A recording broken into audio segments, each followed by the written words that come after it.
geningan kieu bahasa sepuh mah. Ujang nyai, lamun ke anjeun manggih buah anu buruk, teu kudu diaha omat eta buah, teu kudu dipetik eta buah, antep we engke ge bakal murang sorangan. Tah dina kahirupan oge kitu.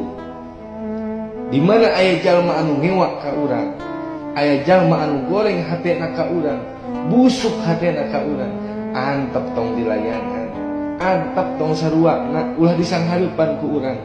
Isuk minggu itu dia bakal capein sorangan, bakal jatuh dengan sendirinya.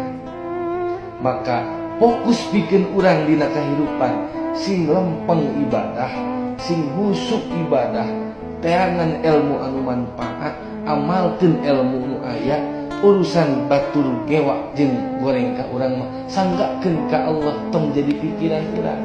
Jongjon tah urang jalani kahirupan lamun urang mah kitu.